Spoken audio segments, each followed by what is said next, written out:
Salut, c'est MDR, votre rendez-vous avec les comédies françaises, un podcast de Séance Radio, la web radio du cinéma.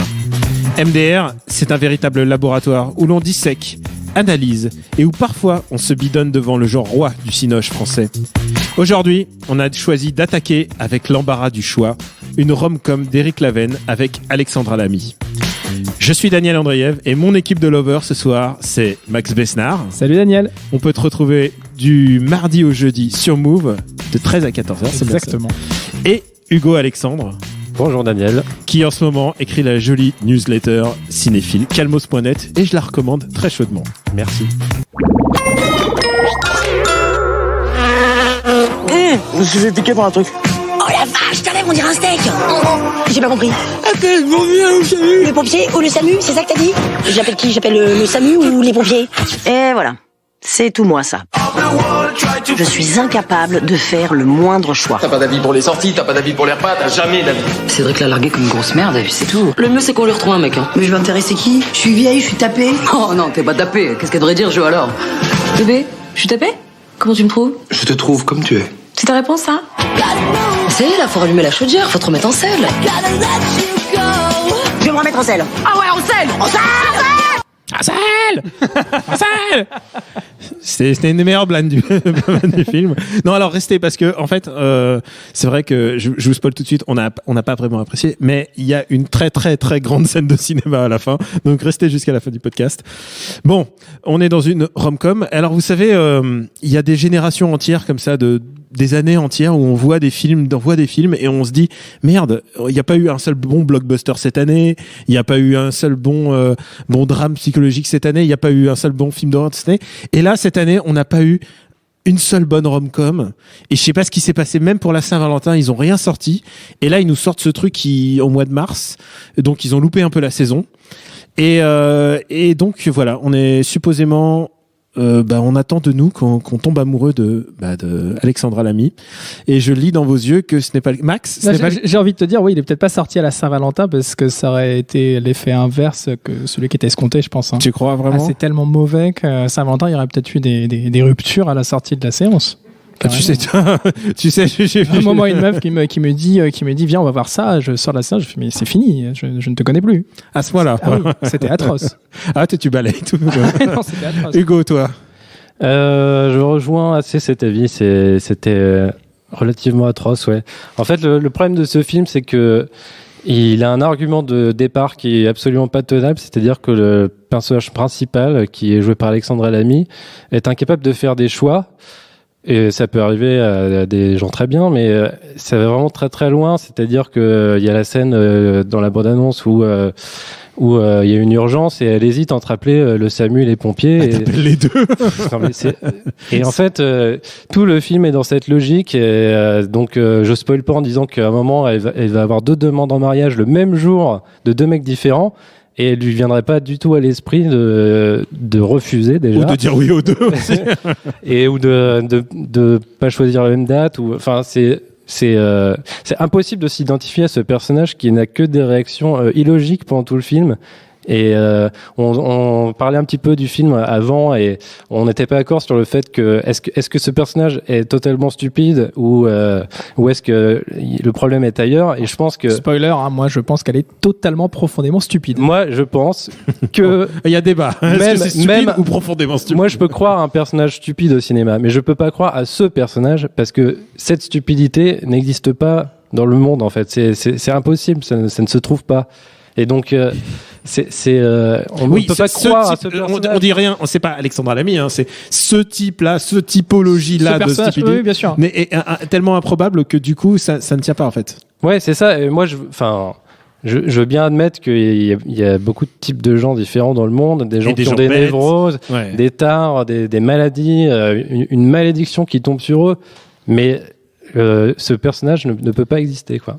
Il y a un gros problème, alors que pourtant la comédie peut nous faire avaler plein de trucs. Par exemple, la belle femme qui ne veut pas se marier, elle veut pas avoir un premier mariage réussi. Alors du coup, elle foire son premier mariage. Elle se dit je me marie avec Danny Boone pour ensuite réussir le second. Ce qui est quand même, ça c'est très bien. Ce qui est quand même une des idées les plus stupides. Et pourtant ça fonctionne dans le cadre. Là, il y a vraiment un gros problème qui est tu n'y crois pas une seule seconde et et en plus ce qu'on appelle les comic relief, c'est-à-dire les personnages secondaires, ils sont pas bien et je te regarde là, la pauvre Oasini, Sabrina Oasini, elle joue, le matériel qu'on lui donne à jouer est terrifiant, quoi. Donc c'est la blogueuse mode, ultra stéréotypée, qui parle tout le temps mal, qui est vulgaire, qui est mauvaise. Qui est très wesh t'as vu. Ouais, voilà, qui est wesh t'as vu, mais surtout qui n'est jamais drôle. Tout ce qu'elle dit, ça tombe à plat. C'est une caricature, c'est une caricature dans tous les sens du terme. Et c'est comme ça pour tous les personnages secondaires du film. Il n'y en a pas un pour rattraper les autres. C'est-à-dire que les deux mecs dont elle tombe amoureuse, Juliette, donc Alexandra Lamy, il y a le cuisinier qui est le mâle alpha stéréotypé, beauf, qui en même temps a tout vu, tout fait et qui va prendre des décisions à sa place puisque il prend le relais après le papa de Juliette, le papa qui prend toutes les décisions dans la vie de Juliette. Parce que sans un homme, elle n'existe pas. Sans un homme, ce film est ultra sexiste. Il est atroce. Sans un homme, elle ne peut pas exister. Donc il y a le cuisinier qui va remplacer papa une fois que papa a lâché l'affaire. Et puis de l'autre côté, il y a son anglais qui est pareil, qui est censé être écossais, mais qui n'a d'ailleurs pas un accent écossais, soit dit en passant. Mais qui est pareil. Alors lui, c'est le banquier ultra riche, sympa, cool, qui comprend parfaitement le français. Et il s'offusque jamais quand elle essaye de baragouiner de l'anglais et que systématiquement elle s'en plante et que systématiquement on ressort les vieilles vannes sur les British. Il faut dire un truc, c'est que tout ce qui est humour à base de on parle mal la langue depuis Hollywood, il faut arrêter. C'est vraiment de la merde. Ouais, ce personnage est hyper bizarre, l'anglais, parce qu'il parle très très bien français, il a un accent français parfait et en fait la moitié de ses phrases c'est des mots anglais. Enfin, je comprends pas quelle était l'idée sous-tendue. Il y a beaucoup de. Mais je crois que Max a raison. Je crois que Max a raison parce que vraiment il est pas du tout écossais. Je trouve que Sean Connery fait beaucoup mieux l'écossais quand il essaye de cacher le fait d'être écossais dans James Bond. Écossais ou anglais. Enfin, ça peut pas arriver que quelqu'un dise je suis vraiment tired. Enfin, tu vois, il fait ça pendant tout le film. Tu comprends pas. Enfin, c'est. On va s'écouter des petites vannes pour se remettre en condition. Bonsoir papa. Tu lui dis pas que j'ai un petit problème à faire des choix? Je pense qu'il va vite s'en apercevoir de ton petit problème à faire des choix. Madame, vous avez fait votre choix? Oui. La trilogie Tripière. Ah ben voilà, pareil. Juliette, j'ai besoin de te parler. Tu veux bien être ma femme? Do you wanna be my wife? J'ai jamais eu une seule demande en mariage de toute ma vie et toi t'en chopes deux en une seule journée. Tu sais que j'ai bien réfléchi là, pour la date du mariage. Le 12 juillet. Le 12 juillet. Ah, là, on peut plus reculer, On parle de deux mecs super à qui tu vas faire du mal. Choisis.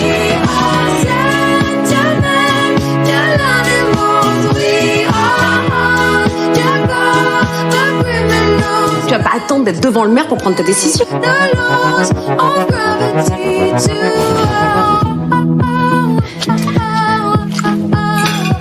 Si tu aimes les abats, on va très très bien s'entendre, toi et moi. J'aime aussi les fraises quand même. Y a-t-il un problème, Alexandre Lamy, en fait? J'étais en train de me dire, en fait, parce que je la trouve pas si mal castée, parce que il faut quand même une fille qui a quand même qui a 40 ans. Enfin, tu vois, il faut quand même montrer quelqu'un qui a du vécu, et je trouve que quelque part c'est pas un mauvais casting. Je sais pas. Alors moi, je vais pas du tout faire le procès d'Alexandre Lamy. Non, film, c'est vraiment le film. La question est pas là, mais quoi qu'il en soit, elle est censée. Le problème avec ce film, en ce qui me concerne, c'est que c'est censé être donc une comédie romantique. Ça m'a pas fait rire et il n'y a pas de romance pour moi dedans. C'est-à-dire, ça me fait pas rêver une seule seconde. Les décisions qu'elle prend sont complètement stupides, comme je disais tout à l'heure, mais elle-même, elle ne me fait pas rêver. Elle n'a rien, elle n'a aucun talent, elle a a priori pas de métier, c'est son père qui l'entretient, et elle a l'air complètement stupide du début à la fin. Il n'y a rien qui fasse rêver, et Alexandra Lamy est hystérique du début à la fin. Il y a un moment où elle se jette très dans l'eau vite. complètement gratuitement. Et je crois que tu soulignes vraiment un point très très très important d'une comédie romantique. Et moi, je suis assez client du genre. Vraiment, je trouve qu'il y a vraiment, on peut faire vraiment de très très belles comédies romantiques. Mais la base de la comédie romantique, c'est que nous, en tant que spectateurs, on doit tomber amoureux des gens qu'on regarde. Bien sûr. C'est la base même. Et là, il n'y a pas un moment de le mec dans le châtelain écossais, même le mec là qui nous vend ses tripes. Littéralement, il n'y a pas un moment où j'ai de l'affect pour eux, et ça fait valable aussi pour les seconds rôles. Et ça c'est un peu la spécialité british des seconds rôles des grandes rom-com américaines et anglaises. C'est que les seconds rôles sont en béton armé. Et là, Hugo, on a Jérôme Commander. Ouais. Alors, oui. J'ai envie d'en parler. Donc j'ai écrit sur mes petites notes Commander : pourquoi ? Parce que effectivement, comme tous les autres personnages du film, il a un seul trait de caractère, il a un seul running gag tout au long du film. C'est que donc c'est le mari d'Anne-Marie Vin qui est l'une des meilleures potes d'Alexandra Lamy. Mais triste, elle est jamais pleine d'entrain. C'est Anne-Marie Vin des années 2010, c'est-à-dire que voilà, elle fait son ciao porteur. Elle est mal dans sa peau.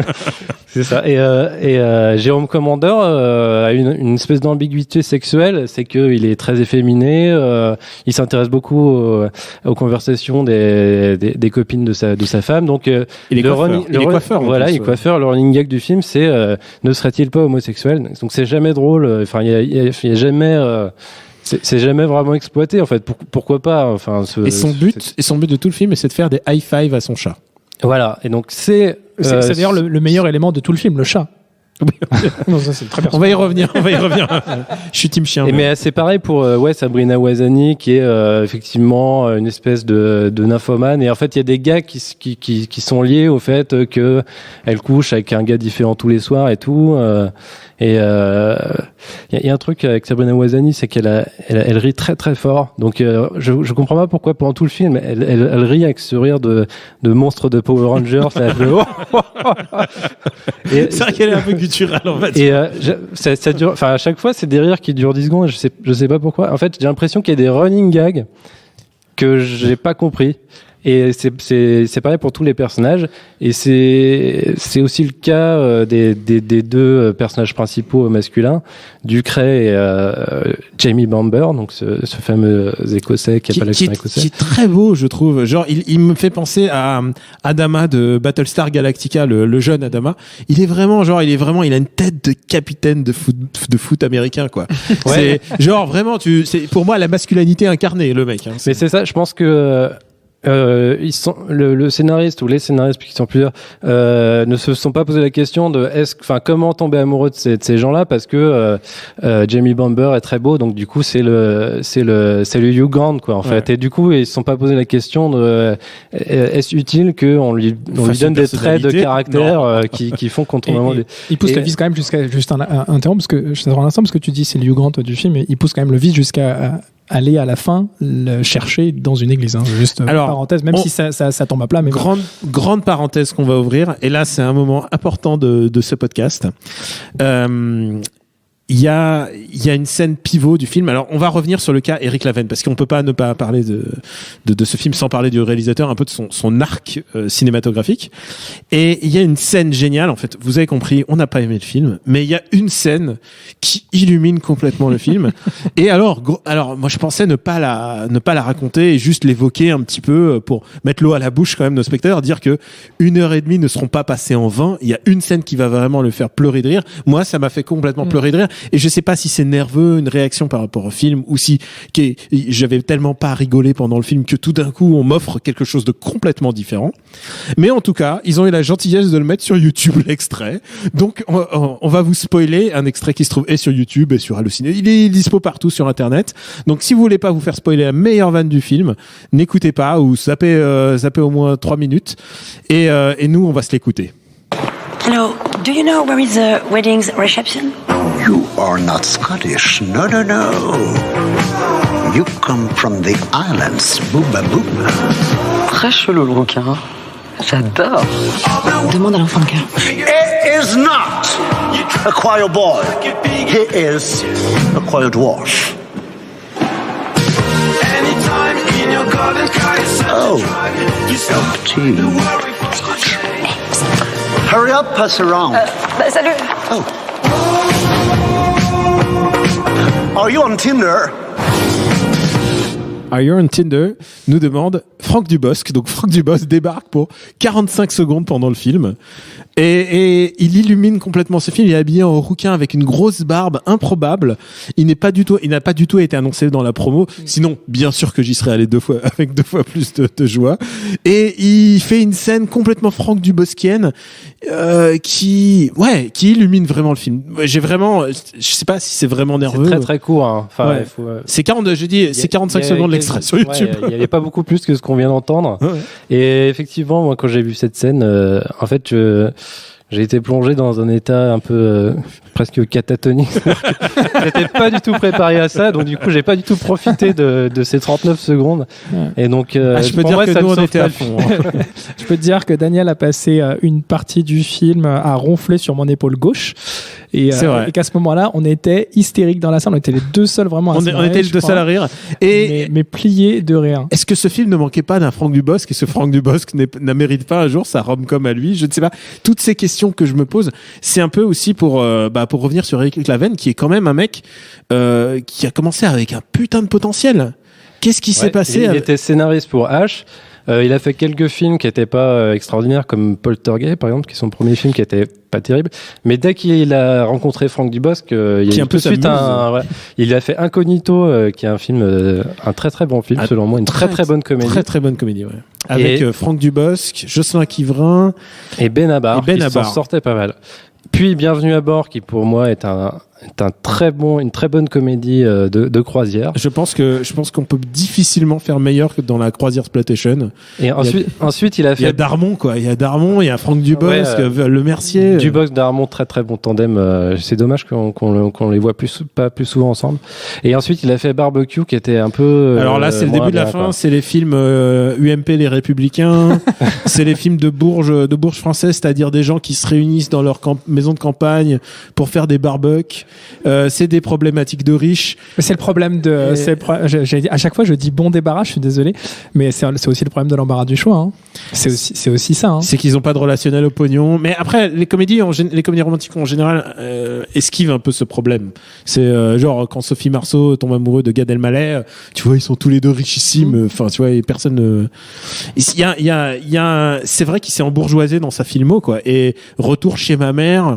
Peut-être qu'il a aussi plus d'ambition, entre guillemets, c'est-à-dire que il se dit peut-être je vais arrêter de faire des comédies populaires avec Franck Dubosc, je vais peut-être essayer de faire autre chose. Ouais, mais visiblement il appelle Franck Dubosc au secours pour 1 minute dans son film. Hein. Ouais. Mais je pense parce que tu crois qu'il avait conscience que tout le film était nul et qu'il fallait au moins une scène pour qu'on puisse en parler. Moi, derrière. c'est ce que j'ai envie de croire. Je pense que c'était son passage de flambeau entre Dubosc et Alexandra Lamy, puisque c'est Alexandra Lamy, c'est nouvelle actrice fétiche, puisqu'il a fait Retour chez ma mère avec elle aussi il y a 2-3 ans. Qui était complètement rébarbatif. C'était mieux que celui-là quand même.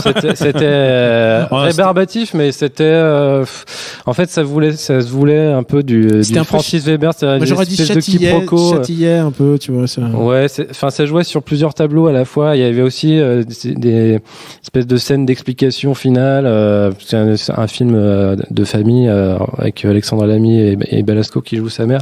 C'était pas hyper réussi, mais c'était pas indigent non plus.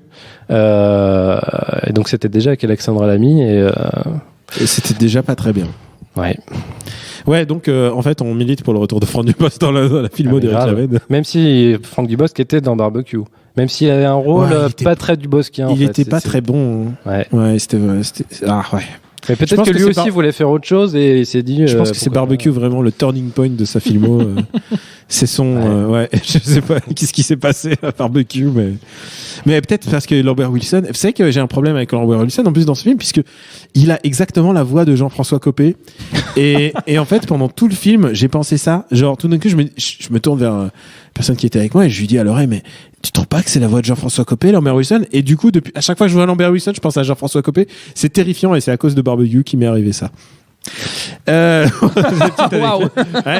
Ah mais attends, MDR devient un podcast politique. Combien on lui met à Hugo Mouissa? Je tiens quand même à dire que, parce que on a dit beaucoup de mal, en fait, j'ai quand même suivi ce film jusqu'au bout parce que je voulais savoir comment ça allait se terminer. C'était nul. Parce que finalement, les deux prétendants sont en balance pendant tout le film. Il n'y a vraiment aucune. Oui, il y a au moins ça, c'est que tu sais pas avec qui elle va finir. Ah oui, et alors juste, du coup, d'ailleurs, faut peut-être préciser que une fois encore, Juliette, donc le personnage d'Alexandra Lamy, ne s'accomplit pas elle-même. En tout cas, elle s'accomplit à travers encore un homme à la fin du film, puisqu'elle ne poursuit pas son propre rêve. Peut-être que son propre rêve, d'ailleurs, finalement, c'est juste d'être avec un homme friqué. Mais elle poursuit un mec qui accomplit lui-même son rêve. Ah non, complètement. Pardon. Et donc de ce fait, combien tu mets? J'ai passé le film à faire un petit pronostic et pour savoir, pour imaginer. Ça va devenir les enjeux des films. Voilà. Non mais. C'est un métier. Et je m'étais dit, elle va partir avec celui-là. Et en fait, non, c'est pas ça qui se passe. Donc j'ai été surpris à la fin. Donc ça m'a tenu en laine tout le film. Donc je mets bien 1,50€ quand même. Voilà. Et toi, Pardon. Et toi, mon ami, combien met ton CE? Alors, écoute, c'est ça, c'est toujours le truc récurrent. Si je dis pas de bêtises, la semaine dernière, Virginie disait de Babyphone qu'elle n'avait pas aimé, mais qu'elle n'avait pas pour autant passé un mauvais moment. Moi, l'embarras du choix, j'ai pas aimé. J'ai passé un très mauvais moment en dehors de cette petite scène avec Dubosc. Donc, combien je mets? Écoute, c'est simple. Le film dure 1h37. D'accord. Donc, je mets 1,37€. Précisément. Ah putain, on est dans une petite moyenne. Voilà, une petite moyenne. Et je me dis, c'est toujours une bonne occasion, 1,37€ pour aller faire une sieste dans un endroit climatisé. Tu seras pas dérangé par les bruits des gens parce qu'il y aura a priori aucune réaction dans la salle à part vers la fin pour la petite scène de Dubosc. Donc je pense que c'est il faut que ça soit nous dans la salle. Il faut que ce soit quelqu'un de réceptif à Dubosc, effectivement. Écoutez, 1,37€, c'est bien. Moi, je mets plus parce que je mets 3,50€. Et pourquoi? Parce que moi, il me suffit d'une scène parfois pour me sauver un film et qui devienne mémorable. Et là, en l'occurrence, il y a cette scène. Il y a 45 secondes de cette scène. Ça fait cher la seconde. Que je me suis regardé. Ça fait très cher la seconde. Ouais, mais parfois, on est à ça près dans les comédies françaises. Donc, ouais, pour 3,50€, j'y vais. Et par contre, j'y vais pas en couple. genre parce que je veux quand même... Tu préfères me traîner moi, super. Merci beaucoup. Oui, j'y vais avec toi. Et on va finir par une petite reco. Max, je suis sûr que t'es à ça.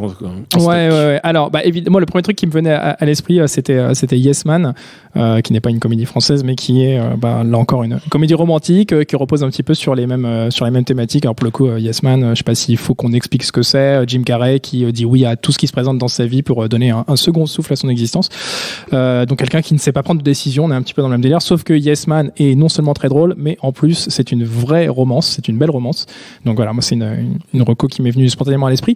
Maintenant, j'avais envie de dire surtout si vous voulez à la fois voir une sorte de cours de cuisine, parce qu'il y a quand même de la bouffe pas mal dans l'embarras du choix, de la cuisine, un mec qui parle anglais, regardez plutôt un épisode de Cauchemar en cuisine version originale avec Gordon Ramsay, ça dure moins longtemps et c'est gratuit en replay. Bon, c'est une bonne sélection, c'est plutôt rigolo. Et toi, Hugo? Moi, je suis d'accord sur le Cauchemar en cuisine, mais plutôt version Philippe Etchebest. Ouais. Tu trouves bien Philippe Etchebest? Il fait moins bien l'accent anglais. Moi, je trouve que Philippe Etchebest, il a du mal à jouer Philippe Etchebest. Mais il se moque de moi. Tu fais bien ça. Mais je n'ai jamais, de ma vie, je n'ai jamais vu ça. Oh là là. Il est vraiment, oui, je me suis entraîné, hein. Tu caricatures, mais c'est aussi ça qui fait son charme. Moi, j'aime bien. Mais c'était pas ça ma recommandation. Moi, je vais parler d'un autre triangle amoureux du cinéma français, qui est pas du tout du même ordre que celui de l'embarras du choix. C'est Comme la Lune de Joël Seria. Film de 1976 avec Jean-Pierre Mariel. Et donc le cinéma le monde de Joël Seria, c'est un monde où plus les hommes sont beaufs, plus ils sont séduisants. Et dans ce film, Jean-Pierre Mariel est un beauf intersidéral. Il est raciste, misogyne, complètement comme dans Calmos, quoi.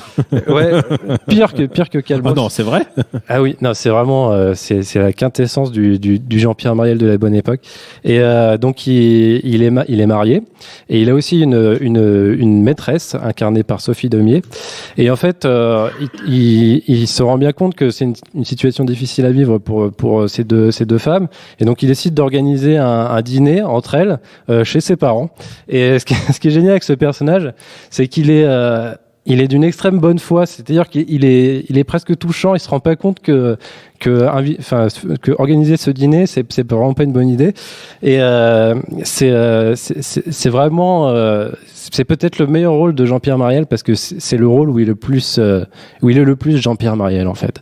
Et pour ceux qui ne connaissent pas Jean-Pierre Mariel, ou pour ceux qui n'auraient pas vu ce film, il faut absolument le voir. Comme la Lune, c'est Joël Seria. Un grand classique. Écoutez, moi, j'avais un film dont on n'a pas parlé, et j'ai une petite tendresse pour Protéger et servir, donc de Éric Lavenne, et c'est un des meilleurs Cadmerade. Je n'hésite pas à le dire, et c'est un des meilleurs Clovis Cornillac du même coup, et c'est un espèce de duo improbable, parce que on manque un peu de duo flic un peu nul, et eux il y a vraiment des gags visuels qui passent bien, et ouais, j'ai des bons souvenirs de ça. Et comme vous le savez, parfois ça m'arrive de recommander des films qui étaient parfois involontairement drôles, parce que j'aime ça aussi. Chacun sa vie, le dernier Claude Lelouch, est maboulissime.